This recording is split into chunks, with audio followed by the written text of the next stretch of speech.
بسم اللہ والصلاة والسلام علی رسول اللہ۔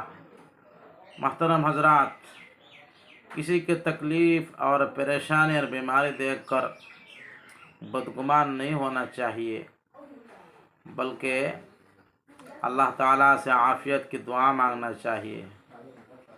اللہ تعالیٰ کسی کو بیمار میں مصیبت میں ڈالتا ہے تو اس کی وجہ تو بہتر جانتا ہے اللہ تعالیٰ کہ کیوں اس کو اس پریشانی میں ڈالا ہے۔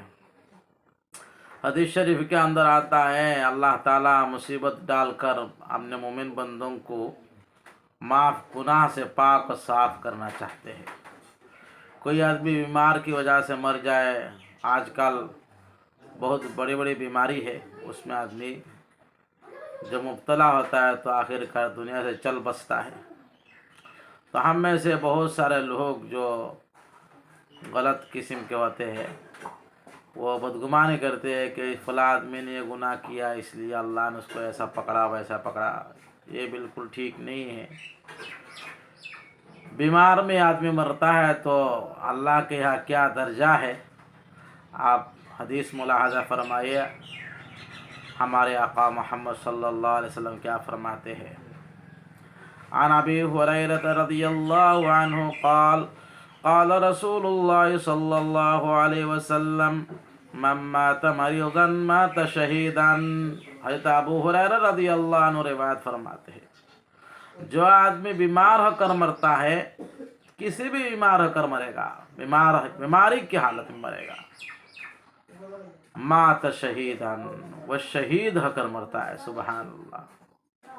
پتہ چلا یہ بیماری اس کے سارے گناہوں کے کفارہ بن جاتے ہیں۔ تو جو بیمار ہو کر مرتا ہے، آقا کیا فرماتے ہیں؟ مات شہیدن، وہ شہید ہو کر مرتا ہے۔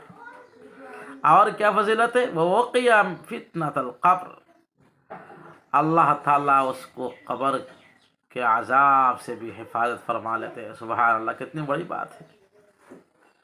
شہید ہو کر مرا، قبر کا عذاب بھی معاف ہو گیا، اور کیا چاہیے؟ اور مزید اللہ کے رسول علیہ السلام فرماتے ہیں وغدی وریح علیہ برزقہ من الجنہ، اس کو صبح اور شام جنت کا رزق دیا جاتا ہے۔ صبح کے وقت جنت کا کھانا ملتا ہے، اس کو شام کے وقت جنت کا کھانا ملتا ہے۔ گویا کہ وہ آدمی جنتی ہے، شہید ہو کر مرا، قبر کا عذاب باپ، صبح شام جنت سے مہمان نوازی، اور کیا چاہیے؟ اس لیے اگر کوئی بیمار ہو کر مرتا ہے تو ہمیں اس سلسلے میں بچنا چاہیے بدگمانی سے کہ فلاں گناہ کیا اس لیے اللہ نے اس کو اس بیماری میں مبتلا کیا۔ یہ ابن ماجہ کی روایت ہے، بڑی فضیلت ہے۔